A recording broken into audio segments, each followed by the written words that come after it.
Yes, so hello everyone, welcome back to my YouTube channel Set Time Bound Goal and this was Sandeep भैया and guys चूंकि हम लोग AMU class 11th के lecture series को आगे continue कर रहे हैं तो आज का जो लेक्चर है हमने लास्ट क्लास में किसके बारे में पढ़ा था भाई साहब। हम मोशन पढ़ रहे थे एंड दिस इज मोशन के ऑलरेडी दो लेक्चर हो चुके हैं। दिस इज लेक्चर नंबर 3 और यहाँ पर हम basically equations of motion and acceleration के बारे में पढ़ेंगे। ओके गाइस, वीडियो में आगे बढ़ने से पहले मैं आपको बता दूं कि अगर आप एएमयू कक्षा 11th जामिया डिप्लोमा या बीएचयू सेंट्रल हिंदू स्कूल की तैयारी कर रहे हो तो ये लेक्चर सीरीज आपके लिए है। आप हमारे पेड कोर्स को ज्वाइन कर सकते हो STBZ एकेडमी ऐप डाउनलोड करके। और अगर आपको किसी भी तरीके से प्रिपरेशन करने में समस्या आ रही है तो आप हमें कॉल भी कर सकते हो for advice. Okay guys, video में आगे बढ़ने से पहले I would like to introduce myself. I am Sandeep Vishwakarma, BTech from Aligarh Muslim University, and I have already qualified GATE JE and a lot of engineering entrance exam. और मैं पिछले कई सालों से एएमयू के लिए और जेई के लिए पढ़ा रहा हूँ और मैंने बहुत सारे बच्चों के अलग अलग डिफरेंट इंजीनियरिंग कॉलेजेस में एडमिशन कराए हैं। तो आप बिल्कुल भी टेंशन मत लो, जो हम पढ़ा रहे हैं सफिशिएंट है एएमयू के लिए। इसमें कोई भी ऐसी चीज़ नहीं है जिसे मैं आपको ना बता पाऊँ, एक्सप्लेन ना कर पाऊँ। मैं जो बता रहा हूँ ऑलमोस्ट सारा कुछ यहीं से आने वाला है। नोट्स के क्वेश्चंस को रिवाइज करिए, जो क्वेश्चन बैंक हम आपको देंगे उसके क्वेश्चंस को लगाइए। That is sufficient for AMU entrance preparation. Okay guys, तो चलो भाई शुरू करते हैं। Hello Harsh, am I audible to you? Okay ठीक है, तो हम मोशन के लेक्चर नंबर 3 को स्टार्ट करते हैं। लास्ट लेक्चर में अब मैं थोड़ा सा एक रिकैप देता हूं। हमने सबसे पहले मोशन के बारे में पढ़ा था कि भाई साहब मोशन क्या है, किसी बॉडी को रेस्ट में कब कहते हैं, किसी भी पार्टिकुलर बॉडी को, किसी भी बॉडी को हम रेस्ट में कब कहते हैं और उसी बॉडी को हम मोशन में कब कहेंगे, इसके बारे में हमने देखा था। फिर हमने क्या देखा था, इसके लिए कुछ टर्म्स डिफाइन किए गए। ठीक है, मोशन को समझने के लिए हमने कुछ टर्म्स डिफाइन किए। जैसे पहला क्या था भाई, डिस्प्लेसमेंट, डिस्प्लेसमेंट और डिस्टेंस। अच्छा, डिस्टेंस और डिस्प्लेसमेंट अलग अलग चीज है या एक ही चीज है? साहब अलग अलग चीज है। डिस्प्लेसमेंट वेक्टर क्वांटिटी है, डिस्टेंस क्या है भाई साहब, एक ही स्केलर क्वांटिटी है। डिस्प्लेसमेंट क्या होता है, अब चूंकि मान लो शुरू में मेरा पोजीशन ए था, मान लो x1 मेरा पोजीशन था, मैं कुछ दूर डिस्प्लेस्ड हुआ, बाद में टी टाइम बाद या 5 सेकेंड बाद मेरी पोजीशन ए है x2। ठीक है, तो और उसके कुछ सेकंड बाद मेरी पोजीशन ये है x3। तो टोटल डिस्टेंस कितना हुआ, मान लो ये 3 है और ये 4 है, तो टोटल डिस्टेंस कितना हुआ भाई, 3 और 4 7 हुआ। लेकिन टोटल डिस्प्लेसमेंट क्या हुआ, तो डिस्प्लेसमेंट क्या होता है, ये शॉर्टेस्ट डिस्टेंस होता है between initial and position point. मतलब इस और इस पॉइंट के बीच का जो सबसे छोटा वाला लेंथ है वही अपना डिस्प्लेसमेंट है, दैट इज 5। ये ऑलरेडी बात हो चुकी है, इसकी बात हमने किया था, डिस्टेंस और डिस्प्लेसमेंट की बात की थी। फिर आगे हमने किसके बारे में बात करा था, अब डिस्टेंस में डिस्प्लेसमेंट में टाइम से अगर मैं भाग दे दूं तो मुझे मिलेगा वेलोसिटी। वेलोसिटी अगर मैं किस में भाग दे दूं, डिस्टेंस में टाइम से भाग दे दूं तो, अच्छा सॉरी, डिस्प्लेसमेंट में अगर टाइम से भाग दे दूं तो अपने को मिलेगा वेलोसिटी। क्या मिलेगा भाई साहब, वेलोसिटी। ठीक है, और उसके बाद अगर मैं डिस्टेंस में टाइम से भागूं तो क्या मिलेगा, तब सर स्पीड मिलेगा, स्पीड मिल जाएगा। अच्छा, ये भी दो तरीके के होते हैं, पहला एवरेज और दूसरा इंस्टेंटेनियस। अब इंस्टेंटेनियस का मतलब जिस पर्टिकुलर इंस्टेंट पे, अगर किसी पर्टिकुलर इंस्टेंट पे वेलोसिटी की बात की जाए तो वो इंस्टेंटेनियस वेलोसिटी होती है। पर पूरे थ्रू आउट द मोशन अगर वेलोसिटी की बात की जाए तो एवरेज वेलोसिटी होती है। या अगर पूरे through out the motion speed की बात की जाए तो एवरेज स्पीड होती है। और एवरेज स्पीड या एवरेज वेलोसिटी का फॉर्मूला क्या होता है, एवरेज वेलोसिटी का फॉर्मूला होता है भाई साहब टोटल डिस्प्लेसमेंट अपन टोटल डिस्प्लेसमेंट अपन टोटल टाइम, टोटल टाइम। और एवरेज स्पीड का फॉर्मूला क्या होता है, अगर एवरेज स्पीड पूछा जाए तो उसका फॉर्मूला क्या होगा भाई साहब, एवरेज स्पीड का फॉर्मूला होगा टोटल डिस्टेंस अपन टोटल टाइम। ये इंपॉर्टेंट फॉर्मूला है क्योंकि इसमें इस पे सवाल आए हुए हैं और सवाल पूछे जाने की बिल्कुल संभावनाएं हैं। ठीक है, अब क्या है, हमने इनके ग्राफ्स भी देखे थे, मैं उस पर ज्यादा चर्चा नहीं करूंगा। अब है कि अब मैं ये देखना चाहता हूं कि अब देखो, अब मैं जो तीसरा टर्म जिसके बारे में चर्चा करने वाला हूं that is acceleration. Acceleration, acceleration, तो सारे लोग हेडिंग डाल लें एक्सेलरेशन, सारे लोग हेडिंग डाल लें एक्सेलरेशन।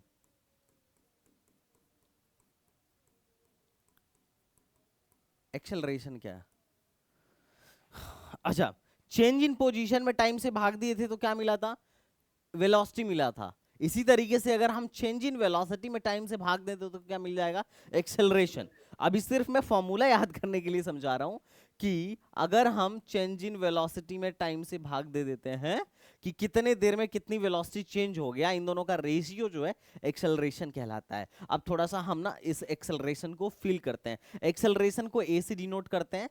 चूंकि वेलोसिटी एक वेक्टर क्वांटिटी है इसलिए एक्सेलरेशन भी एक वेक्टर क्वांटिटी होगा। मैं ऑलरेडी बोल चुका हूं किसी भी वेक्टर क्वांटिटी में किसी नंबर से किसी स्केलर संख्या से भाग देने पर वेलोसिटी उस क्वांटिटी का नेचर चेंज नहीं होता है। अगर कोई वेक्टर क्वांटिटी है उसमें किसी नंबर से भाग दे दूंगा तो भी वो क्वांटिटी वेक्टर ही रहेगी, है कि नहीं? वो स्केलर में नहीं कन्वर्ट होगी। अच्छा चलो भाई, तो एक्सेलरेशन के बारे में हम थोड़ा सा फील लेते हैं। अब एक्सेलरेशन टर्म तुम्हें थोड़ा थोड़ा याद आ रहा होगा कि तुम्हारे बाइक के एक्सेलरेटर से रिलेटेड है। एक्सेलरेटर होता क्या है? जब तुम बाइक का एक्सेलरेटर लेते हो तो होता क्या, बताओ मुझे, बोलो।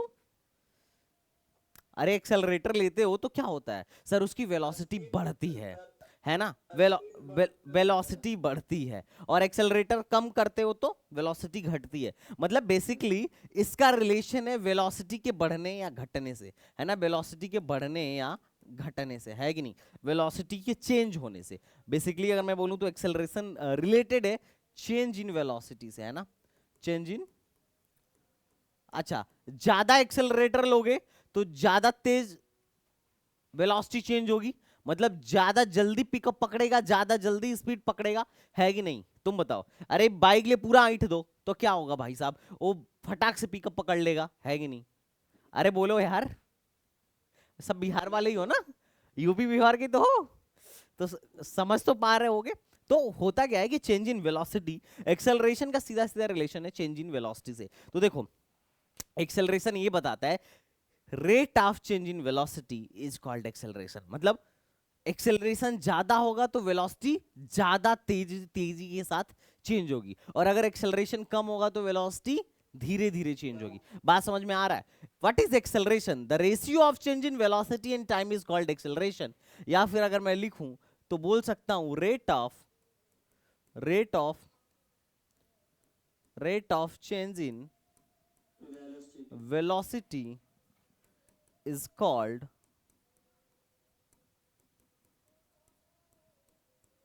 acceleration. Rate of change in velocity is called acceleration. What? Rate of change in velocity is called acceleration. तो अगर एक्सेलरेशन, मान लो एक्सेलरेशन की वैल्यू ज्यादा है तो इसका मतलब रेट ऑफ चेंज, वेलोसिटी के चेंज होने की रेट भी ज्यादा होगी। अब वेलोसिटी के चेंज होने का रेट का मतलब क्या है? वेलोसिटी जल्दी जल्दी तेज होगी, है कि नहीं? अरे बोलो भाई, बात समझ में आ रहा है? Rate of change in velocity is called acceleration. ये कितने लोगों को समझ में आया? बात समझ में आ रहा है? What is acceleration? That is nothing, rate of change in velocity is called acceleration. अब देखो एक्सेलरेशन कैसी क्वांटिटी है? एक्सेलरेशन कैसी क्वांटिटी है? Acceleration is a vector quantity. इसका यूनिट क्या होगा? यूनिट क्या होगा? तो सर यूनिट निकालना है तो ये हो जाएगा delta v upon t. Delta v का यूनिट कितना होता है? Metre per second upon second, that is metre per second square. ठीक है, ये तो बात हो गई एक्सेलरेशन के यूनिट के बारे में। अब भाई साहब जो एक्सेलरेशन है आता कब है? कब एक्सेलरेशन आएगा? जब वेलोसिटी में चेंज होगा। अगर वेलोसिटी में चेंज नहीं हो रहा है तो उस केस में एक्सेलरेशन क्या होगा बेटा? जीरो। ठीक है, अब मैं तुम्हें कुछ एग्जांपल दे रहा हूं, तुम्हें पकड़ना है कि यहाँ पे एक्सेलरेशन हो रहा है कि नहीं। जैसे मान लो एक गाड़ी है, एक गाड़ी है ना, एक गाड़ी है 40 किलोमीटर पर आवर से चल रही है। कितने से? 40 किलोमीटर पर आवर पे। यहां से इसने मोशन शुरू किया और पूरे मोशन में उसका स्पीड 40 किलोमीटर पर आवर बना रहा। तो यहां पर इस केस में एक्सेलरेशन कितना है? t बराबर 0 से, इससे t बराबर 0 से स्टार्ट हुआ और पूरे मोशन में, थ्रू आउट द मोशन, इसका स्पीड जो रहा कांस्टेंट रहा 40 किलोमीटर पर सेकंड। तो यहां पे मान लो t बराबर 0 है और t बराबर 10 सेकंड पे यहां पे पहुंच गया, है ना। अब मैं पूछूं इस टाइम में t बराबर 0 से लेके पूरे 10 सेकंड में एक्सेलरेशन कितना है, तो तुम एक्सेलरेशन की वैल्यू क्या बोलोगे? सर डेल्टा v बटा t। मतलब डेल्टा v मतलब क्या? Change in velocity, change in velocity upon time. तो वेलोसिटी में कितना चेंज हुआ है? तो 40 शुरू में भी था और बाद में भी 40 है, तो वेलोसिटी में 0 चेंज हुआ है, 0 बाई टी बराबर 0। या दूसरे शब्दों में तुम देख के सोच सकते थे कि जब वेलोसिटी ही चेंज नहीं हो रही है तो इसका मतलब वहां पे कोई एक्सेलरेशन लगा ही नहीं होगा, वहां पे एक्सेलरेशन क्या होगा? 0 होगा। लेकिन यही अगर मैं बोलूं, यही अगर मैं बोलूं केस फर्स्ट था, केस फर्स्ट था, यही अगर मैं बोलूं कि इसने 40 किलोमीटर पर हावर से चला था, यहां पे 80 किलोमीटर पर हावर हो गया और यहां पे फिर 60 किलोमीटर पर हावर हो गया। ठीक, ये 0 से 4 सेकंड और 4 से 10 सेकंड। अब तुम्हें बताना है कि 0 से 4 सेकंड के बीच में क्या कोई एक्सेलरेशन लगा है? एक्सेलरेशन लगा है। एक्सेलरेशन यहां पे लगा है, क्यों लगा है? क्योंकि वेलोसिटी चेंज हो रही है। तो एक्सेलरेशन कितना है? 0 से 4 सेकंड के बीच में एक्सेलरेशन कितना है? तो अगर एक्सेलरेशन निकालना हो तो तुम क्या बोलोगे? एक्सेलरेशन निकालने के लिए क्या बोलोगे? बोलो। Change in velocity upon time. तो ये हो जाएगा 80 माइनस 40। वेलोसिटी में चेंज कितना हुआ है? बाद में 80 हो गया, शुरू में 40 था, तो चेंज कितना हुआ है? 40 का चेंज हुआ है। और टाइम कितना है? 4 गुणे 5/18। 5/18 से क्यों कर रहा हूं? क्योंकि किलोमीटर पर आवर है, तो इसको मैं मीटर पर सेकेंड में बदलने के लिए, तो ये हो गया 40/4 गुणे 5/18, ये कट गया, तो ये हो गया 50/18 मीटर पर सेकेंड स्क्वायर। अच्छा, ये 4 सेकेंड और 10 सेकेंड के बीच में कितना एक्सेलरेशन है? Acceleration between 4 to 10 second. बताओ, 4 सेकेंड से लेके 10 सेकेंड के बीच में कितना एक्सेलरेशन है? तो क्या बोलोगे? 20 किलोमीटर पर सेकंड ना, कितना है? तो चेंज इन वेलोसिटी कितना है? तो सर चेंज इन वेलोसिटी का मतलब क्या हुआ? v final minus v initial. Change हमेशा ऐसे ही लिखेंगे, फाइनल माइनस इनिशियल।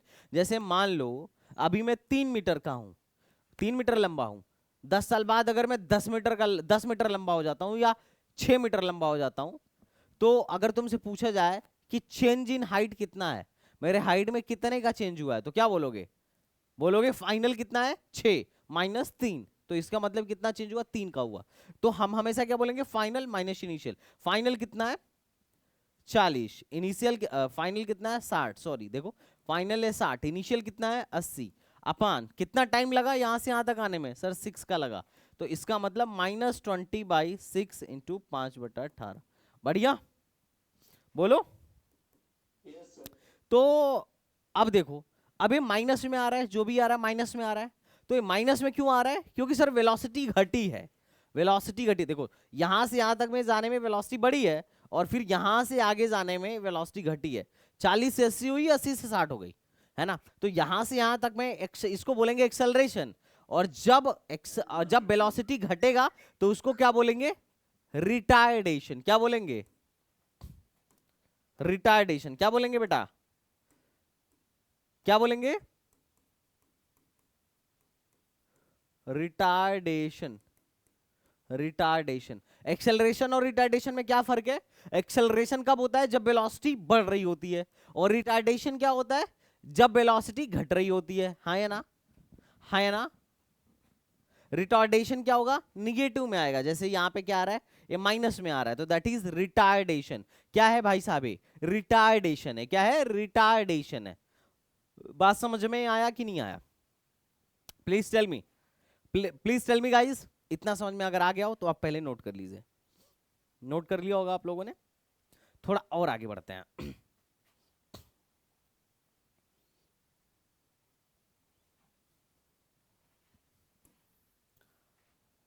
अब देखो, एक गोला है, यहाँ पे मान लेते हैं हर्ष भैया अपना मोटरसाइकिल चला रहे हैं और किसी कांस्टेंट स्पीड से मोटरसाइकिल चला रहे हैं गोले पर 4 मीटर पर सेकेंड से। जब यहां आए तो भी 4 मीटर पर सेकेंड, जब यहां आए तो भी 4 मीटर पर सेकेंड। ठीक है, तो बताना है कि इज देयर एनी एक्सेलरेशन।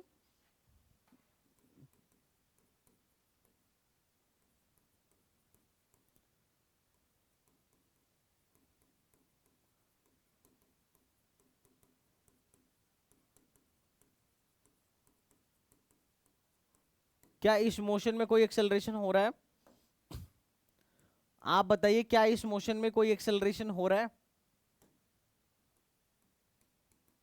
बोलिए, क्या इस मोशन में कोई एक्सेलरेशन हो रहा है? बोलिए बोलिए बोलिए। नो सर, क्यों नहीं हो रहा है? हर एक पॉइंट पे सर इसका स्पीड सेम रह रहा है। ओके, एक्सेलरेशन अगर तुम्हें देखना हो तो एक्सेलरेशन कब आता है? जब वेलोसिटी में चेंज होता है। स्पीड में चेंज होने से इसका कोई लेना देना नहीं है। पूछो कैसे, पूछो कैसे? यहां पे स्पीड 4 मीटर पर सेकेंड है, तो वेलोसिटी किधर की तरफ है? इधर की तरफ है। यहां पे स्पीड 4 मीटर पर सेकेंड है, वेलोसिटी इधर की तरफ है। यहां पे स्पीड 4 मीटर पर सेकेंड है, पर वेलोसिटी इधर की तरफ है। अब वेलोसिटी एक वेक्टर क्वांटिटी है, तो वेक्टर क्वांटिटी में का अगर मैग्नीट्यूड चेंज हो या फिर डायरेक्शन भी चेंज हो जाए तो क्वांटिटी चेंज हो जाती है। बात समझ में आ रहा है? नहीं समझ में आ रहा है? अरे बात समझ में आ रहा है कि नहीं आ रहा है? वेक्टर क्वांटिटी, अच्छा नहीं आ रहा है। देखो,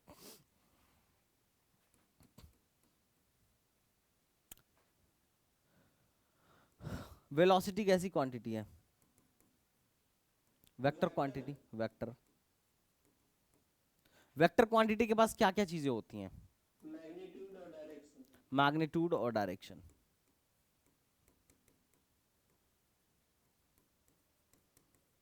मैग्नीट्यूड का मतलब क्या समझ रहे हो? अगर मैं बोल रहा हूं 5 metre per second in x direction, तो इसका मतलब ये मैग्नीट्यूड है, 4 मैग्नीट्यूड है। और एक्स डायरेक्शन मतलब अगर मैं एक्स वाई जेड प्लेन बनाऊं, this is x y z, तो इसका मतलब तुम मोशन किस डायरेक्शन में कर रहे हो साहब? तुम इधर की तरफ कर रहे हो 4 मीटर पर सेकेंड से। इसका मतलब ग्राफ पे ए हुआ। ठीक है, तो तुम बताओ, अगर मैं मैग्नीट्यूड चेंज करूं, मैं बोलूं कि 2 metre per second in x direction, तो वेलोसिटी चेंज हो गई कि नहीं? अगर मैंने मैग्नीट्यूड में चेंज किया, 4 की जगह 2 लिखा, तो ये वेलोसिटी चेंज हुई कि नहीं? वेलोसिटी में चेंज हुआ कि नहीं? Yes sir. यहां एक्सेलरेशन आएगा कि नहीं? Yes sir. आएगा। अच्छा, अगर मैं बोलूं कि मैं मैग्नीट्यूड नहीं चेंज कर रहा हूं, मैं डायरेक्शन चेंज कर दे रहा हूं, तो मैं अगर बोलूं कि 4 metre per second in Y direction, तो यहां पे वेलोसिटी चेंज हुई कि नहीं? नहीं सर। क्यों नहीं हुई? पहले वेलोसिटी की डायरेक्शन इधर की तरफ थी 4 मीटर पर सेकेंड, अब क्या है, इधर की तरफ हो गया ना वाई डायरेक्शन में, तो ये चीज अलग हो गई और ये चीज अलग हो गई, है कि नहीं? मतलब अगर डायरेक्शन भी बदलेगा, अगर अगर बॉडी की डायरेक्शन भी बदल रही है या वेलोसिटी का डायरेक्शन भी बदल रहा है, तो भी एक्सेलरेशन आएगा। क्यों? क्योंकि वेलोसिटी का डायरेक्शन चेंज हो या मैग्नीट्यूड चेंज हो, वेलोसिटी में चेंज हो गया, और अगर वेलोसिटी में चेंज होगा तो एक्सेलरेशन आएगा। अब तुम सोचो, तुम यहां पे जब थे तो तुम्हारा डायरेक्शन इधर की तरफ था, जब यहां पे गए तो डायरेक्शन वाई की तरफ हो गया, जब यहां पे आए तो फिर प्लस एक्स की तरफ डायरेक्शन हो गया, जब यहां पे आए तो माइनस वाई की तरफ डायरेक्शन हो गया। तो थ्रू आउट द मोशन तुम्हारा मैग्नीट्यूड तो फिक्स है 4 मीटर पर सेकेंड, लेकिन क्या चेंज हो रहा है? डायरेक्शन चेंज हो रहा है। अब चूंकि डायरेक्शन चेंज हो रहा है तो इसका मतलब वेलोसिटी चेंज हो रही है। वेक्टर क्वांटिटी का चाहे मैग्नीट्यूड चेंज कर दो, चाहे डायरेक्शन चेंज कर दो, कोई भी एक चेंज कर दिए ना, तो क्या होगा? वो वेक्टर क्वांटिटी ही चेंज हो जाएगी। अब अगर वो चीज, अब जो वेक्टर क्वांटिटी हमारी वेलोसिटी है, अगर ये वेलोसिटी चेंज हो गई तो इसका मतलब वहां एक्सेलरेशन लग रहा है, क्योंकि वेलोसिटी चेंज किसकी वजह से होगी? ऑब्वियसली बात है, एक्सेलरेशन की वजह से होगी। तो इसका मतलब यस, यहां पे एक्सेलरेशन है। क्यों है? क्योंकि यहां पे direction is going to change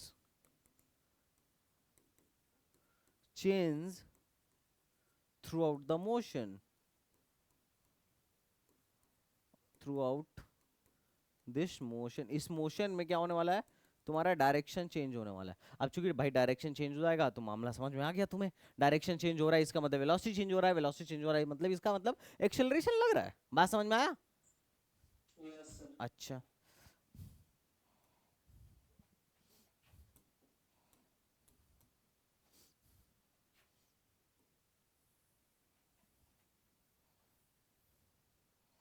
चलो तुम गाड़ी लेके यहां से चल रहे हो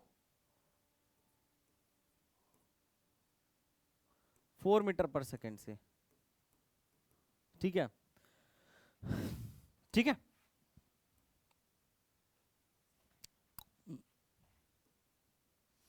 तुम गाड़ी लेके इस रास्ते पे चल रहे हो 4 मीटर पर सेकेंड से। अब तुमसे बोला जा रहा है, चलो क्वेश्चन में ही देख लेंगे, इस पे क्वेश्चन ही देख लेंगे, आगे बढ़ते हैं। तो चलो, एक्सेलरेशन का तुम्हें मतलब समझ में आ गया? बोलो।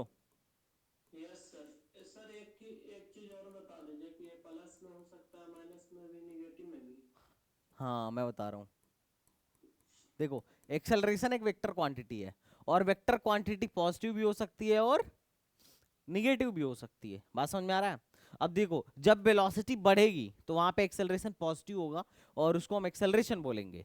लेकिन जब वेलोसिटी घटेगी तो वहां पे एक्सेलरेशन क्या होगा, निगेटिव होगा, रिटार्डेशन। और उस केस में हम उसको रिटार्डेशन बोलेंगे। रिटार्डेशन कुछ नहीं है, वो स्पेशल नाम है। किस केस में नाम है, जब वेलोसिटी घट रही होगी। बात समझ में आ रहा है? यस। चलिए, एक्सेलरेशन टाइम ग्राफ समझिए। एक्सेलरेशन टाइम ग्राफ समझने से पहले हम थोड़ा सा पीछे के कुछ ग्राफ्स भी देख लेते हैं। पहला ग्राफ हमने क्या देखा था, डिस्प्लेसमेंट टाइम ग्राफ। क्या देखा था बेटा, डिस्प्लेसमेंट टाइम ग्राफ। उसके बाद कौन सा ग्राफ देखा था, उसके बाद हमने देखा था वेलोसिटी टाइम ग्राफ। और अभी कौन सा देखने वाले हैं, एक्सेलरेशन टाइम ग्राफ। देखो हमारे यहाँ चार ही क्वांटिटी है, कौन कौन सी क्वांटिटी है बोलो, डिस्प्लेसमेंट, और कौन सी है, वेलोसिटी, एक्सेलरेशन, और इन सबका बाप है टाइम। क्योंकि सब कुछ टाइम के अनुसार ही क्या होने वाला है, वेरी करने वाला है। सब कुछ टाइम के अनुसार ही चेंज होने वाला है, हमारे पूरे जीवन के जैसे है कि नहीं, है कि नहीं? तो हम वक्त के साथ सबका सबका ग्राफ देखेंगे कि कौन सी चीज किसके साथ चेंज हो रही है। तो डिस्प्लेसमेंट टाइम ग्राफ अगर तुम्हें पता हो, मान लो डिस्प्लेसमेंट टाइम ग्राफ ऐसे दिया हुआ है, ठीक है, this is displacement time curve. What is this, बोलो बच्चा party, this is displacement time curve. ठीक है, ये क्या है भाई, डिस्प्लेसमेंट टाइम कर्व है, बढ़िया है। अब अगर तुमसे यस। पूछा जाए कि डिस्प्लेसमेंट टाइम कर्व है, तो डिस्प्लेसमेंट टाइम कर्व से हम क्या पता कर सकते हैं, देख के ही, हम देख के क्या पता कर सकते हैं, वेलोसिटी। वेलोसिटी। क्योंकि वेलोसिटी बराबर क्या होता है, डिस्प्लेसमेंट अपॉन टाइम। ठीक, बात समझ में आ रहा है? कैसे वेलोसिटी, यस। अब देखो, अब display velocity is equal to displacement upon time कैसे पता चलेगा, ये क्या, ये किससे रिलेटेड है भाई साहब? अगर डिस्प्लेसमेंट टाइम कर्व की बात करूं, तो जो वेलोसिटी होता है वो किसके बराबर होता है, स्लोप के बराबर। एम बराबर वेलोसिटी, और एम किसके बराबर होता है, tan थीटा के बराबर होता है, और that is S upon T. ये बात पहले हो चुकी है, ठीक है। अच्छा, वेलोसिटी टाइम कर्व अगर हमारे पास देख रहा है, तो वेलोसिटी अगर दिया हो तो हम दो चीज पता कर सकते हैं। कैसे, दो चीज पता कर सकते हैं। दो फार्मूला हमको पता है जिसमें जिसमें वेलोसिटी आता है। पहला फार्मूला है कि भाई साहब वेलोसिटी बराबर होता है डिस्प्लेसमेंट अपॉन टाइम, और दूसरा फार्मूला है एक्सेलरेशन बराबर velocity change in velocity upon time. ये दो फार्मूला अपने को पता है कि नहीं? अब देखो, वेलोसिटी दिया गया है तो डिस्प्लेसमेंट पता चल सकता है, और अगर चेंज इन वेलोसिटी दिया गया है तो एक्सेलरेशन भी पता चल सकता है। हाँ या ना बोलो, हाँ या ना बोलो। यस ठीक सर। है, अब देखो अगर मुझे डिस्प्लेसमेंट पता करना हो, वेलोसिटी दिया गया हो, तो डिस्प्लेसमेंट इज इक्वल टू क्या लिख सकता हूं, टाइम इनटू वेलोसिटी, है कि नहीं? Displacement is equal to time into velocity लिखने में मुझे कोई दिक्कत, डिस्प्लेसमेंट इज इक्वल टू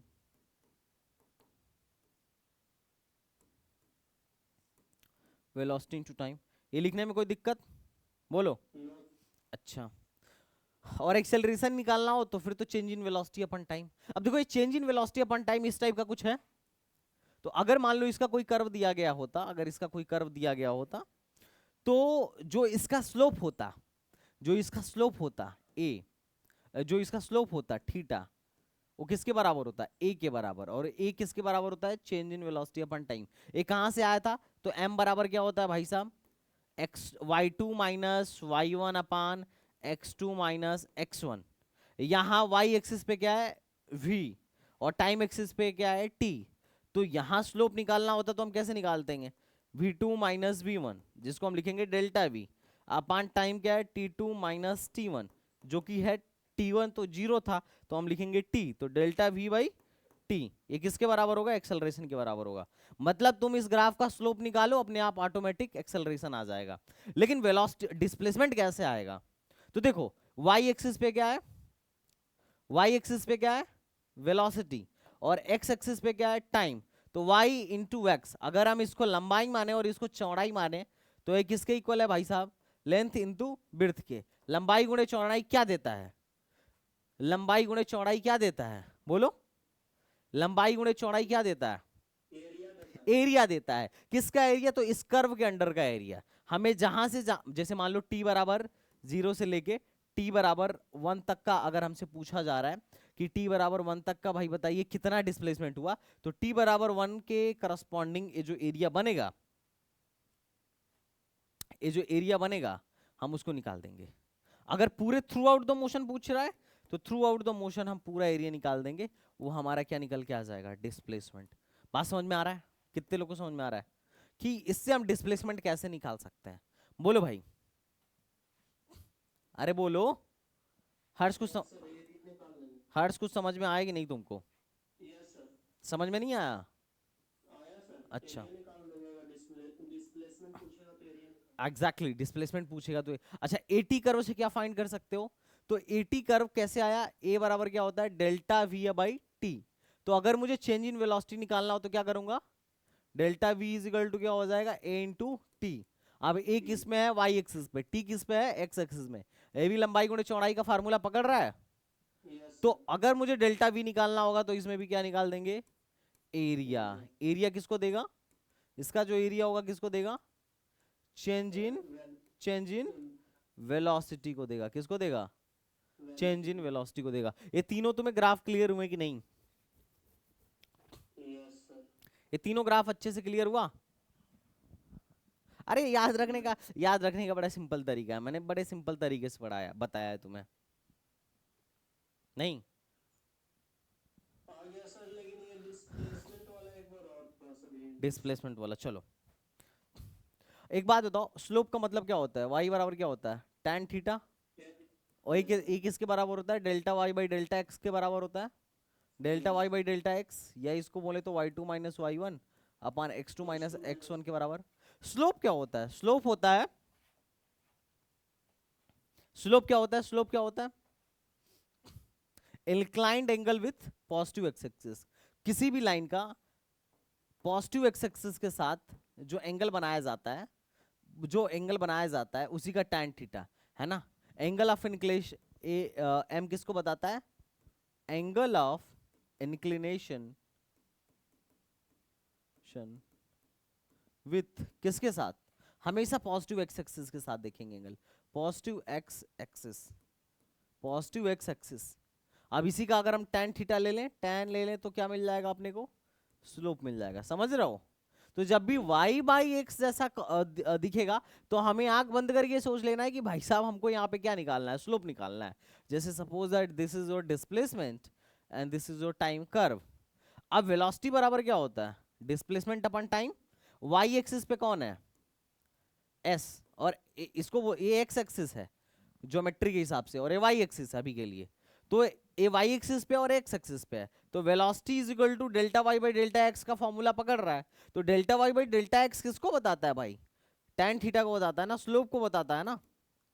अभी तो बताया। तो इसका मतलब अगर मुझे कभी डिस्प्लेसमेंट टाइम कर्व देके वेलोसिटी पूछेगा, तो मैं इसका स्लोप निकाल दूंगा। इसका जो स्लोप होगा वो किसके बराबर होगा? वेलोसिटी के बराबर होगा, है कि नहीं? और एरिया का फॉर्मूला क्या सीखा था तुमने? एरिया का फॉर्मूला होता है साहब लंबाई गुणे चौड़ाई, या फिर अगर लंबाई के जगह पे लंबाई को y मान ले और चौड़ाई को x मान ले तो b into y into x, है कि नहीं? अरे एरिया बराबर लंबाई इंटू चौड़ाई होता है ना। तो अगर मेरे पास कभी वेलोसिटी टाइम कर्व हुआ और वेलोसिटी टाइम कर्व हुआ और हमसे एक्सेलरेशन पूछे, ठीक है, वेलोसिटी हमसे डिस्प्लेसमेंट पूछे तो कैसे निकालेंगे? तो हमें पता है वेलोसिटी बराबर होता है डिस्प्लेसमेंट अपन टाइम। इसको इधर भेज दो तो डिस्प्लेसमेंट इज इक्वल टू हो गया वेलोसिटी इनटू टाइम। हमें डिस्प्लेसमेंट निकालना था। वेलोसिटी किस एक्सिस पे है? वाई एक्सिस पे है।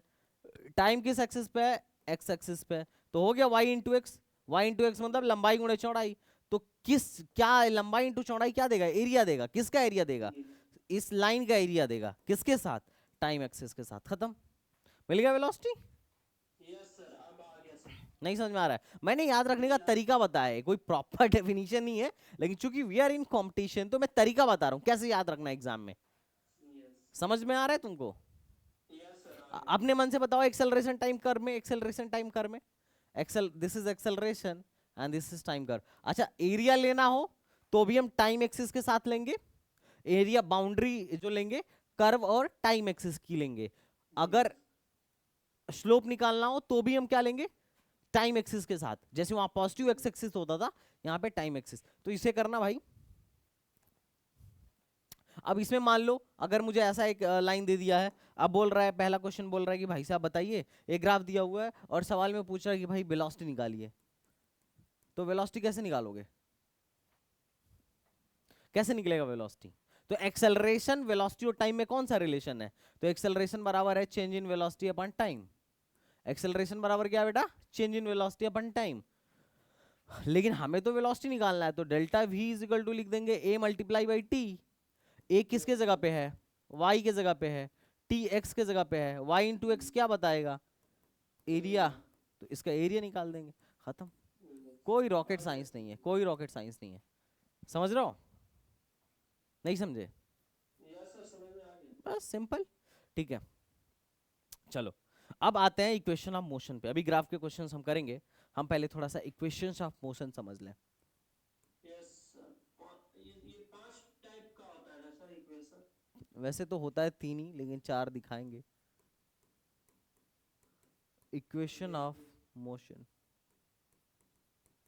चौथा तो ऐसे ही बस एक है कि क्वेश्चन आएगा तो कर लोगे। मेन तो 3 है। चलो इक्वेशन ऑफ मोशन, तो लिखो फर्स्ट इक्वेशन ऑफ मोशन। क्या लिखो? पहला लिख लो फर्स्ट इक्वेशन ऑफ मोशन।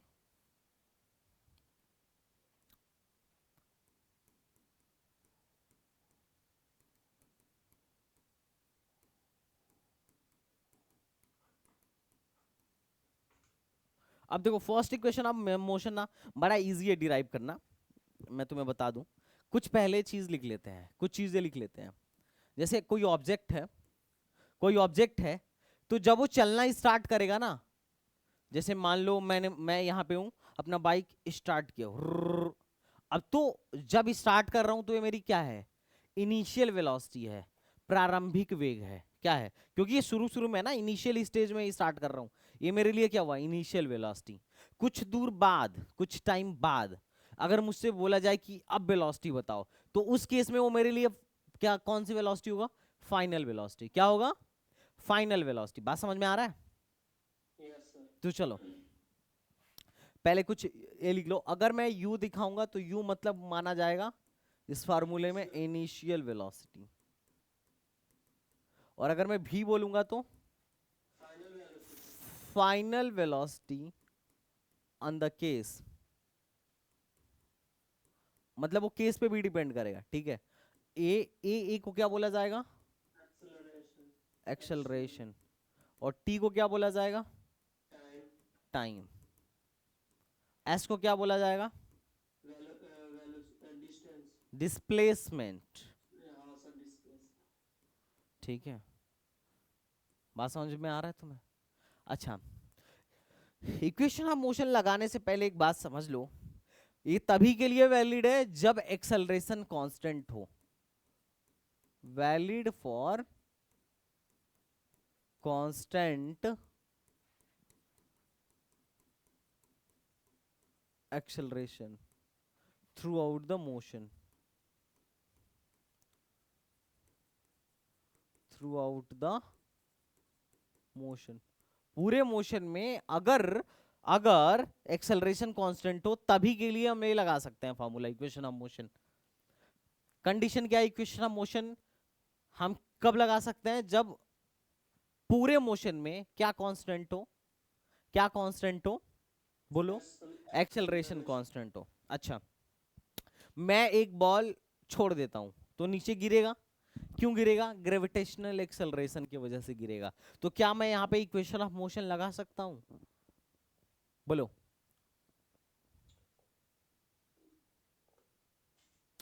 कौन सा फॉर्मूला मैं लगा सकता हूं ये पता होना चाहिए लगाने से पहले कि ये किस केस में लगेगा और किस केस में नहीं लगेगा, है ना। हर एक गाय को, हर एक भैंस को एक ही डंडे से नहीं हाँकना है। ज्यादातर लोग क्या करते हैं, हर चीज को एक ही डंडे से हाँकते हैं, जो कि सरासर गलत है। समझ रहे हो?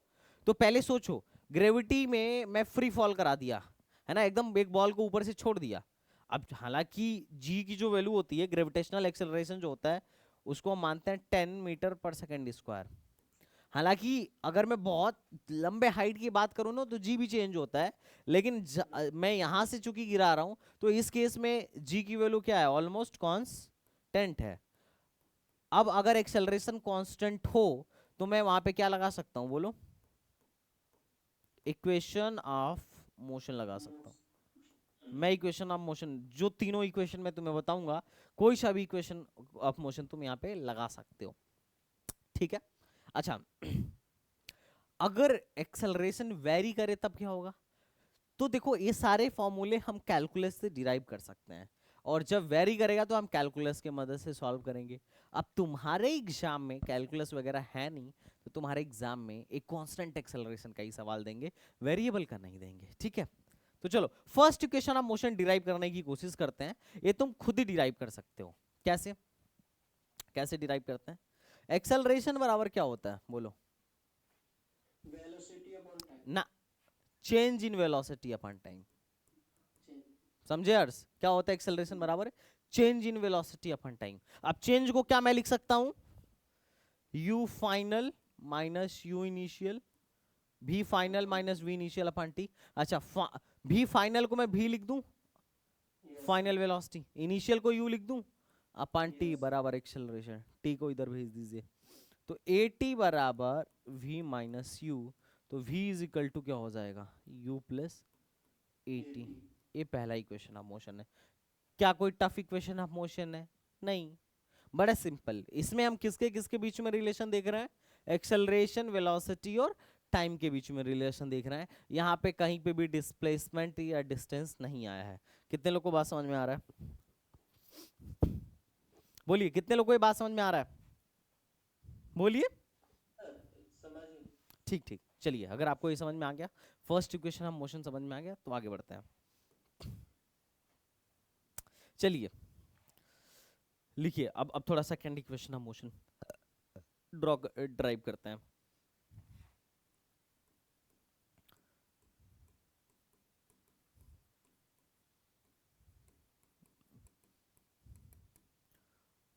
अच्छा, फर्स्ट इक्वेशन ऑफ मोशन में किसके बारे में बात किया गया था?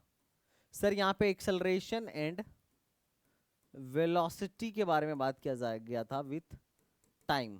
टाइम के साथ, किसके साथ? एक्सेलरेशन, वेलोसिटी और टाइम के बारे में बात किया गया था। किसके बारे में बात किया गया था बेटा? एक्सेलरेशन, वेलोसिटी और टाइम। लेकिन सेकेंड इक्वेशन में जो बात किया गया था वो डिस्प्लेसमेंट एंड टाइम के बारे में बात किया। डिस्प्लेसमेंट, एक्सेलरेशन एंड टाइम के बारे में बात किया गया था। किसके बारे में बात किया गया था? डिस्प्लेसमेंट, एक्सेलरेशन और टाइम के बारे में। मतलब बेसिकली हम सेकंड इक्वेशन ऑफ मोशन से डिस्प्लेसमेंट निकालेंगे अगर हमें टाइम दिया जाए तो। क्या दिया जाए तो? टाइम दिया जाए तो हम क्या निकालेंगे? डिस्प्लेसमेंट निकालेंगे। क्या निकालेंगे बेटा? बोलो। डिस्प्लेसमेंट। तो डिस्प्लेसमेंट कैसे निकालेंगे? तो हमें पता है, अगर वेलोसिटी टाइम कर्व हो तो डिस्प्लेसमेंट किसके मदद से निकाला जाता है? एरिया के मदद से निकाला जाता है। अरे वेलोसिटी टाइम कर्व हो तो डिस्प्लेसमेंट एरिया की मदद से निकाला जाता है। अब कैसे निकालेंगे, चलो थोड़ा सा देखते हैं। फर्स्ट इक्वेशन ऑफ मोशन क्या होता है? v बराबर u प्लस at। अगर v को मैं y एक्सिस पे लेता हूं, टाइम को अगर मैं एक्स एक्सिस पे लेता हूं, u क्या है, u तो एक कांस्टेंट है, इनिशियल वेलोसिटी तो एक कांस्टेंट नंबर रही होगी, ये भी ही चेंज हो रहा होगा, फाइनल वेलोसिटी चेंज हो रही होगी, तो ये क्या है, कांस्टेंट है। तो अगर मैं इसको लिखूं तो ये होगा y is equal to M X plus a constant, y is equal to M X plus C. M X plus C का ग्राफ कैसे बनता है मेरे भाई, एम एक्स प्लस सी का ग्राफ कैसे बनता है बताओ। तो एम एक्स प्लस सी का ग्राफ अगर बनाना हो तो बोलोगे कि सर ऐसा लाइन जिसका स्लोप एम हो, क्या हो भाई, स्लोप एम हो, और ये वाई इंटरसेप्ट कितना हो, वाई इंटरसेप्ट कितना हो, सी हो। तो वाई इंटरसेप्ट मान लेते हैं सी है, और स्लोप इसका एम है। इसका स्लोप कितना है भाई साहब, इसका स्लोप जो है एम है। एम कितना है, एक्सेलरेशन, एम या ये जो स्लोप है वो एक्सेलरेशन के बराबर है। अभी जो लाइन है मैंने ये लाइन बना दिया, ठीक है, मैंने ये लाइन बना दी, क्या बना दी भाई, एक लाइन क्या बना दी बोलो। Line sir. अब एक कौन किसका कर्व है, वाई पे तुमने क्या माना है, वेलोसिटी को वाई माना है और इसको टाइम माना है। अब तुम बताओ, अगर वेलोसिटी टाइम कर्व हो, ए क्या है, ए डिस्टेंस कितनी मानी जाएगी, सी मानी जाएगी, ये डिस्टेंस कितनी मानी जाएगी, सी। अरे सी ना, और सी की वैल्यू किसके बराबर है, यू के बराबर है, तो ये डिस्टेंस यू माना जाएगा, ठीक है। ए टी बराबर जीरो ले लो, ए टी बराबर जीरो ले लो, और एक किसी पर्टिकुलर टाइम टी पर हमें डिस्प्लेसमेंट निकालना है, हमें डिस्प्लेस इस टाइम टी पर हमें डिस्प्लेसमेंट निकालना है। तो तुम एक बात बताओ, ये वेलोसिटी टाइम कर्व है, डिस्प्लेसमेंट कैसे निकालोगे, तो बोलोगे सर जिस टाइम तक का हमें डिस्प्लेसमेंट निकालना है वहां तक का हम क्या निकाल देंगे, एरिया निकाल देंगे। क्या निकाल देंगे बेटा बोलो, एरिया सर। मतलब एरिया। मतलब मुझे पर्टिकुलरली कौन सा एरिया निकालना है, पूरा एरिया निकालना है, ठीक है। अब इस पूरे एरिया को यहां तक समझ में आया कि नहीं तुम लोग को, मैं क्या कर रहा हूं, what I am doing, Harsh tell me, yes sir. क्या मैं करना क्या चाह रहा हूं। सर मैं डिस्प्लेसमेंट निकालना चाह रहा हूं। डिस्प्लेसमेंट कैसे निकालेंगे सर, डिस्प्लेसमेंट निकालने का बड़ा सिंपल तरीका है, क्या, वेलोसिटी टाइम का ग्राफ बना दीजिए और ग्राफ का एरिया निकाल दीजिए। क्यों, क्योंकि वेलोसिटी टाइम कर्व से, वेलोसिटी टाइम ग्राफ से एरिया निकाल देंगे तो हमें डिस्प्लेसमेंट मिल जाएगा। हमें टी टाइम तक का एरिया चाहिए था, तो हमने टी टाइम तक का एरिया निकाल दिया। अभी एरिया दो भाग में निकाल देते हैं, हालांकि ट्रेपेजियम का फॉर्मूला याद हो तो उससे भी कर सकते हो, लेकिन दो भाग में निकाल देते हैं। पहला है भाग वन, ये भाग वन कैसा दिख रहा है साहब, भाग वन कैसा दिख रहा है, पार्ट वन रेक्टेंगल। रेक्टेंगल, तो इसका एरिया A1 है। और ये क्या दिख रहा है, ट्रायंगुलर, तो इसका एरिया A2 है। A1 का एरिया कितना होगा सर, लंबाई गुणे चौड़ाई, लंबाई कितना है u, चौड़ाई कितना है यहां से यहां तक का t, तो मैं लिख दूं ut। अच्छा, यस इसका एरिया कितना है सर, हाफ, ट्रायंगल का एरिया कितना होता है, हाफ इंटू बेस, बेस कितना है t, और हाइट कितना है यहां से यहां तक का, यहां से यहां तक का हाइट कितना है बोलो, यहां से यहां तक का हाफ इंटू, हाँ हाफ इंटू, देखो हाँ बेस इंटू हाइट, हाइट कैसे निकालोगे बोलो। मान लेते हैं इस टाइम पे वेलोसिटी क्या रही होगी, इस टाइम पे वेलोसिटी क्या रही होगी, v रही होगी। तो इस टाइम पे वेलोसिटी क्या रही होगी, अरे इस टाइम पे वेलोसिटी v रही होगी, हमें हाइट निकालना है तो यही तो हाइट है। ये हाइट कितना हो जाएगा, v minus you, v minus you. अरे देखो यहां से यहां तक का u है, हमें यहां से यहां तक का चाहिए, तो that will be v minus you. अच्छा, अब v माइनस यू में एक बार t से डिवाइड कर देते हैं और एक बार t से मल्टीप्लाई कर देते हैं, ठीक। तो इसको मैं क्या बोल सकता हूँ, v minus you by T को क्या बोल सकता हूँ, एक्सेलरेशन। तो a2 की वैल्यू हो गई हाफ ए टी स्क्वायर। आप दोनों एरिया जोड़ देंगे तो डिस्प्लेसमेंट बराबर क्या हो जाएगा, area one plus area two, तो डिस्प्लेसमेंट की वैल्यू जो होगी ये होगी u t plus half a t square. ये कहाँ से आया समझ में आया, कहाँ से आया समझ में आया, कहाँ से आया। इससे दो बात हुआ, तुम बोलोगे सर डिराइव क्यों करवाया, मैंने डिराइव इसीलिए करवाया ताकि ग्राफ का क्वेश्चन आए तो तुम उसको उठा के पटक दो, क्या 2 मिनट में लगा देंगे। बात समझ में आया, ये कैसे आ रहा है तुम्हें समझ में आ रहा है कि नहीं, थोड़ा दिमाग खोलने के लिए लगवा रहा हूं, बात समझ में आएगी नहीं, ठीक। अच्छा, अब चलो दूसरा इक्वेशन तुम्हें मिल गया, दूसरा इक्वेशन, तो थर्ड इक्वेशन भी डिराइव कर लो, थर्ड इक्वेशन भी डिराइव कर लो। दूसरा इक्वेशन क्या था बेटा, दूसरा इक्वेशन क्या था, यस बराबर you t plus half a t square. अच्छा, थर्ड इक्वेशन की नीड क्यों पड़ेगी? तो थर्ड इक्वेशन हम क्यों यूज करेंगे? जब हमें टाइम के बारे में नहीं पता होगा, टाइम के बारे में नहीं पता होगा, लेकिन डिस्प्लेसमेंट पता होगा, एक्सेलरेशन पता होगा और वेलोसिटी पता होगी, और वेलोसिटी पता होगा। जब ये तीन चीज पता होगा, अब तक जितने इक्वेशन देखे सब में टाइम के बारे में पता था, लेकिन अगर टाइम के बारे में ना पता हो और इनके बारे में बात करनी हो विदाउट टाइम, तो हम थर्ड इक्वेशन का यूज करेंगे। किसका यूज करेंगे? थर्ड इक्वेशन का। इसमें क्या किया गया है? टाइम को एलिमिनेट कर दिया गया है। क्या किया गया है बेटा? बोलो। टाइम को एलिमिनेट कर दिया गया है, तो टाइम हम भी इस इक्वेशन से एलिमिनेट कर देते हैं।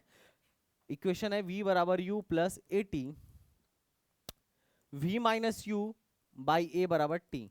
मैं यहां से टाइम की वैल्यू लिख सकता हूं क्या? बोलो। यस। टाइम की वैल्यू यहां पुट कर दो इस इक्वेशन में, तो s की जो वैल्यू हो जाएगी u into v minus you by a plus half a t square की जगह पे लिख दो v minus you by a का होल स्क्वायर। तो ये हो जाएगा s इजिकल टू, ये देखो इसके यहां पे लिख देते हैं u भी minus u square by a plus half, देखो एक ए स्क्वायर, ए जो है स्क्वायर बन जाएगा तो ए से ए कट जाएगा, ए के बस बचेगा, और ऊपर होगा v square plus u square minus two u भी।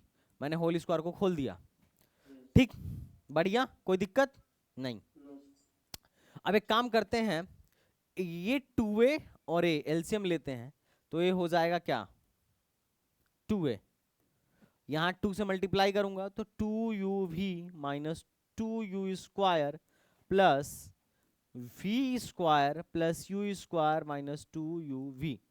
बढ़िया, 2uv ने 2uv को मार दिया, ये 2a इधर चला गया, तो ये हो जाएगा 2as बराबर you square 2u square minus u square. तो ये क्या हो जाएगा? बोलो बोलो।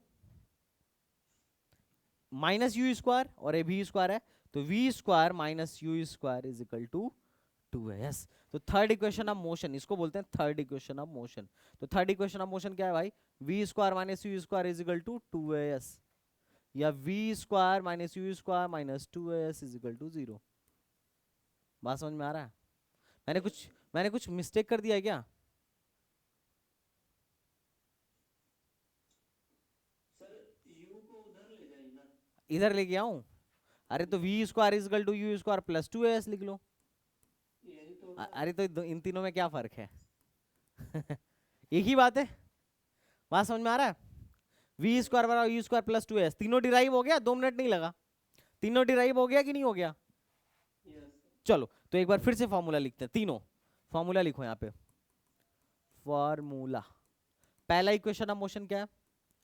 पहले इक्वेशन में क्या सिर्फ वेलोसिटी और एक्सेलरेशन और टाइम में रिलेशन दिया गया था, तो ये क्या है? v बराबर यू प्लस ए टी। इसका यूज कब करेंगे? इसका यूज कब करेंगे?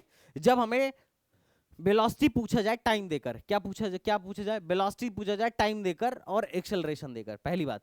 दूसरा, जब हमें टाइम देके अगर डिस्प्लेसमेंट पूछा जाएगा तो किसका यूज करेंगे? सेकंड का। तो सेकंड का क्या होगा? यस बराबर you t plus half a t square. अच्छा, कई बार किसी किसी क्वेश्चन में कई बार लगाना पड़ सकता है, जैसे 2-3 बार इक्वेशन यूज करना पड़ सकता है, जैसे तुम पहली बार में सेकंड इक्वेशन यूज किए फिर फर्स्ट भी करना पड़ गया, ऐसा हो सकता है, ठीक है। और तीसरा में क्या पूछा जाएगा? तीसरा कब यूज करेंगे? जब क्या ना दिया हो, स्पेशली टाइम ना दिया हो। तो वी स्क्वायर बराबर यू स्क्वायर प्लस 2as। ये इक्वेशन ऑफ मोशन तुमको समझ में आया? इनके डेरिवेशन समझ में आए? बहुत बढ़िया। चलो अब क्वेश्चन करना शुरू करें। ग्राफ समझ में आया? Yes sir. ओके, बहुत बढ़िया।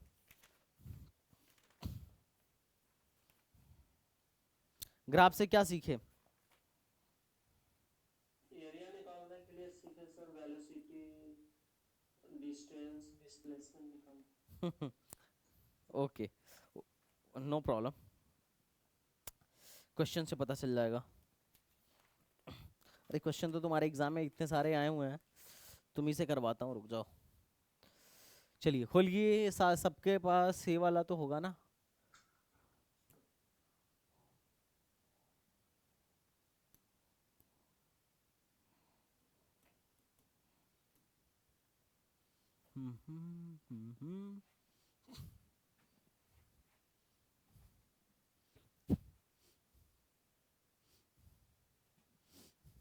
स्टोर पे जाओ सब लोग।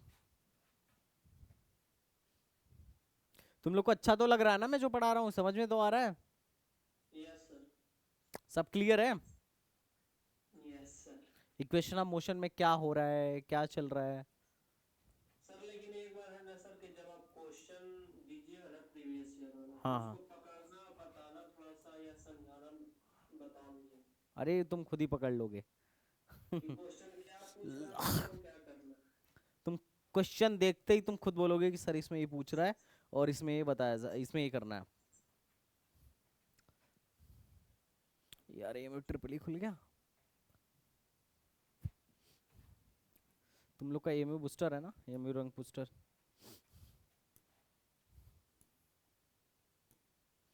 हम्म। अच्छा एक बात मैं और बताना चाहूंगा, उसे ऐड कर लेने दो यहाँ। जैसे मान लो कोई ए बॉडी है, मूव कर रहा है किस वेलोसिटी से? वी वेलोसिटी से। इसका मास m है। तो तुम्हें पता है अगर मास को वेलोसिटी से मल्टीप्लाई कर दे तो क्या मिलेगा? वो मिलेगा मोमेंटम। क्या मिलेगा? क्या मिलेगा? मोमेंटम। अच्छा मोमेंटम। सर, P बराबर mv। अच्छा, अगर यही बॉडी होता, ये एक एक्सेलरेशन से मूव कर रहा है और इसका मास m है, और इस इन दोनों का अगर मैं मल्टीप्लाई कर दूं तो इस केस में क्या मिलेगा? इम्पल्स। फोर्स। F बराबर m है। फोर्स। आगे चलेंगे, आगे हम ये सब पढ़ेंगे। इनमें एक एक रिलेशन बड़ा कॉमन है। क्या कॉमन है? ध्यान से समझना। मैं m के जगह a के जगह पे लिख सकता हूं ना, डेल्टा a के जगह पे डेल्टा v अपॉन t लिख सकता हूं। मतलब फोर्स इज इक्वल टू, मैं लिख सकता हूं मास। अच्छा, delta v upon T. Delta v upon T का मतलब क्या हुआ? अगर मान लो मैं इसमें चेंज कर दूं, मास तो चेंज नहीं होने वाला है m। अगर v में चेंज कर दूं डेल्टा v, डेल्टा v में चेंज करूं तो क्या हो जाएगा? डेल्टा v हो जाएगा। तो p में भी चेंज होगा, वो डेल्टा p हो जाएगा। ये चेंज इन वेलोसिटी है तो ये क्या है? Change in momentum. तो ये क्या हो जाएगा? डेल्टा p अपॉन, ये क्या बन गया? Rate of change in momentum. देखो एम डेल्टा वी को क्या लिख सकता हूं, समझने की कोशिश करो। एम डेल्टा वी को मैं क्या लिख सकता हूं? एम डेल्टा वी को मैं लिख सकता हूं पी।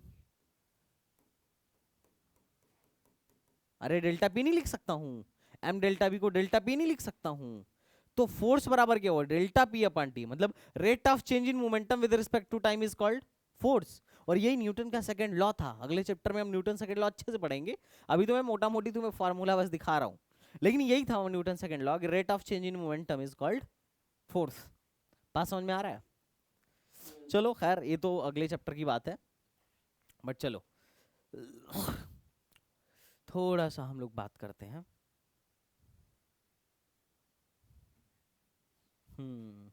ये तुम्हें कर्व नहीं दिख रहा है ना?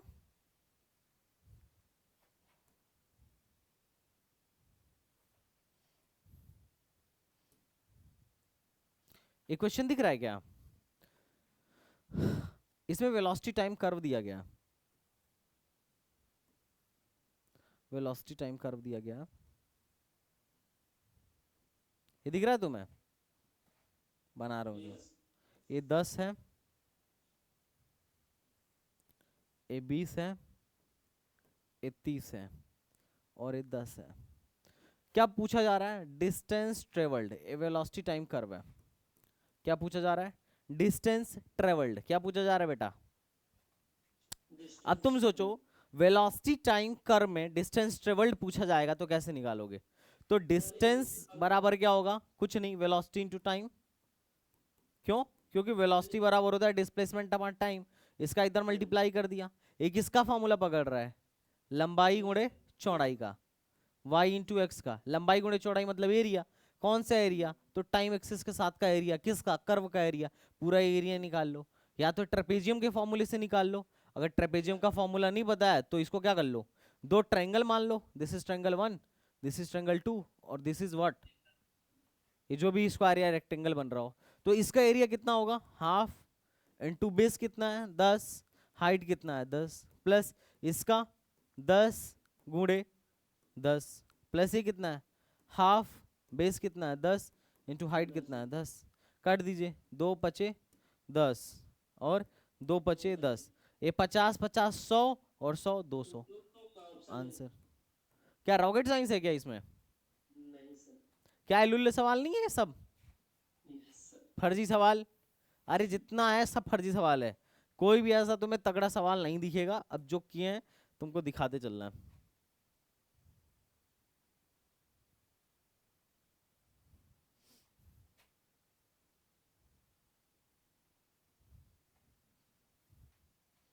ये एवरेज स्पीड स्पीड निकाल दोगे ना?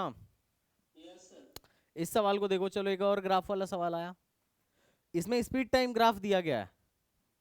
Obtain the distance travelled by car between 0 से 10 सेकेंड। यहां से लेके यहां तक इस पूरे टाइम इंटरवल में कितना डिस्टेंस कवर्ड हुआ है? तो कितना डिस्टेंस कवर हुआ है? यही एरिया है, यही डिस्टेंस कवर हुआ है। क्यों? क्योंकि स्पीड टाइम ग्राफ का एरिया निकालोगे क्या आ जाएगा?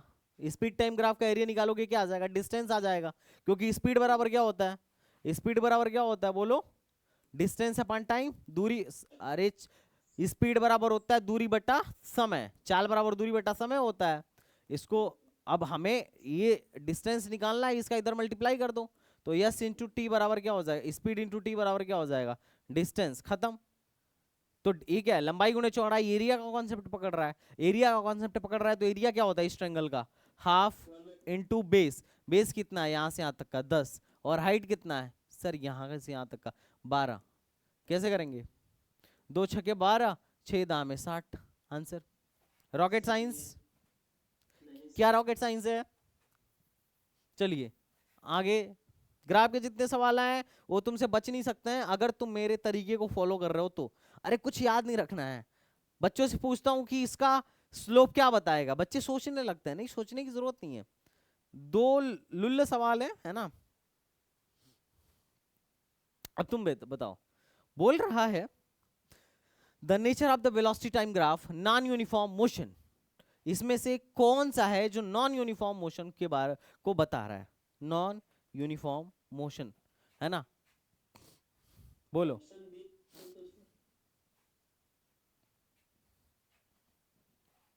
जो नॉन यूनिफॉर्म मोशन है ना, नॉन यूनिफॉर्म मोशन के बारे में बता रहा है तो वेलोसिटी टाइम ग्राफ से। तो देखो, अगर एक्सेलरेशन, जिसमें एक्सेलरेशन क्या हो, कांस्टेंट नहीं है, कांस्टेंट नहीं है, वो कैसा होगा? नॉन यूनिफॉर्म होगा।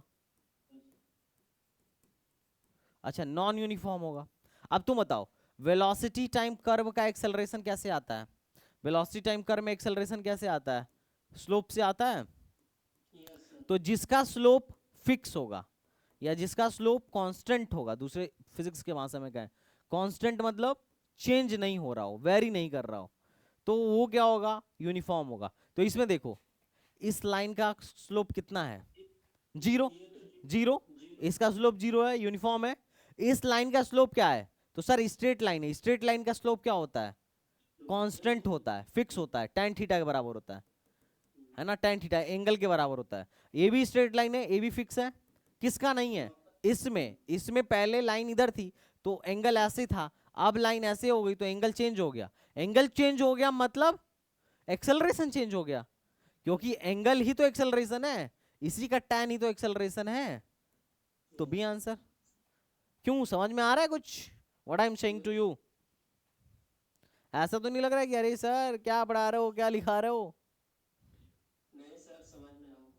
बहुत बढ़िया, ये अच्छी बात है।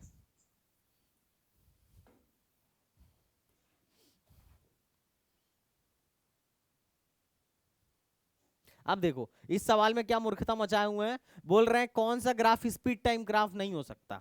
बोलो कौन सा ग्राफ स्पीड टाइम ग्राफ नहीं हो सकता? कौन सा नहीं हो सकता? सोच के बताओ। सर एक ही है, देखो बी। क्यों? क्योंकि एक टाइम पे 2 वेलोसिटी कैसे हो सकती है? देखो अगर मैं इस पर्टिकुलर टाइम को लूं तो यहाँ पे एक वेलोसिटी यहाँ है और एक वेलोसिटी यहाँ है। देखो एक लाइन खींच के देखो, 2 वेलोसिटी मिल रहा है। तो इसका मतलब ये कि एक टाइम पे 2 वेलोसिटी इंसान का पॉसिबल ही नहीं है ना। यस अरे एक टाइम पे एक ही स्पीड से भागोगे कि दो स्पीड से भागोगे?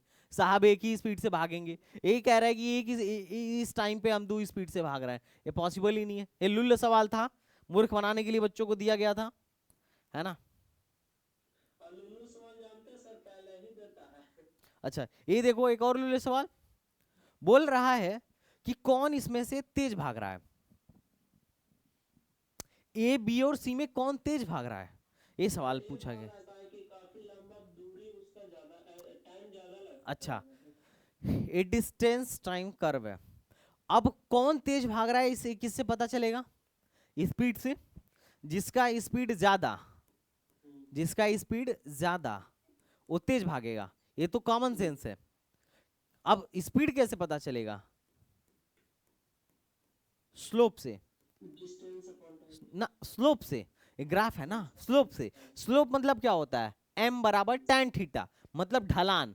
तो जिसका जितना ज्यादा ढलान होगा या जो जितना ज्यादा एंगल बनाएगा उसका स्लोप उतना ज्यादा होगा, और स्लोप जितना ज्यादा होगा उसका वेलोसिटी उतना ज्यादा होगा या स्पीड उतना ज्यादा होगा, और जिसका स्पीड ज्यादा होगा वो बेसी बात है वो फास्ट होगा। तो कौन किसका ज्यादा एंगल है? तो साहब एक एंगल ए है, इसका देख लो एक एंगल ए है और इसका एक एंगल ए है। सबसे कम एंगल ए का है, सबसे ज्यादा एंगल सी का है, तो सी सबसे फास्ट भागेगा। समझे? यस समझ रहे हो कैसे मैंने एनालाइज किया? एक एक लाइन के सवाल, एक एक लाइन, मतलब 10-10 सेकंड में आंसर। इंसान 10 सेकंड में आंसर मार दे। बात समझ में आ रहा है? आर रीडिंग में पॉइंट और नॉट? यस और नो बोलो, हाँ या ना। Yes sir. बहुत बढ़िया। 10-10 सेकंड के सवाल हैं जो कि एमयू में तुम्हारे एग्जाम में पूछे गए हैं। तुम इतना मान के चलना कोई ऐसा सवाल नहीं बनेगा जो मैं तुम्हें बता ना सकूं, समझा ना सकूं, और जिसको तुम करके ना हो। अगर तुम मेरे नोट्स को फॉलो कर रहे हो, मेरे लेक्चर्स को फॉलो कर रहे हो, तो आराम से 100% तुम इन सारे क्वेश्चंस को कर लोगे। कोई रॉकेट साइंस वाली बात नहीं है। इसको होमवर्क में ले लो, है ना। क्वेश्चन नंबर 20 तुम इसे करके आना, ठीक है। फिर कल हम इक्वेशन ऑफ मोशंस के क्वेश्चंस देखेंगे और ग्राफ के क्वेश्चंस देखेंगे, और परसों हम पढ़ेंगे मोशन अंडर ग्रेविटी। क्या पढ़ेंगे बेटा? Motion under gravity. तो एमयू कक्षा 11 के जो क्वेश्चंस हैं बहुत इजी हैं, इजीली कर लोगे। डिप्लोमा के भी सवाल मैं करा दूंगा, तो इसके लिए तुम टेंशन मत लो, ठीक है। एक बार बैच में एक बार मैं थियरी और ये वाला मतलब ये पूरा कोर्स कंप्लीट कर दूं, उसके बाद फिर प्रैक्टिस करेंगे, मतलब प्रैक्टिस सेशन अपन लोग रखेंगे, ठीक है guys. Yes sir. Okay guys, तो चलो मिलते हैं नेक्स्ट वीडियो में, तब तक के लिए बाय बाय, टाटा एंड जय हिंद। सर इसको डीपीपी में डाल दीजिएगा। ये ऑलरेडी पढ़ा हुआ है तुम्हारे कोर्स में।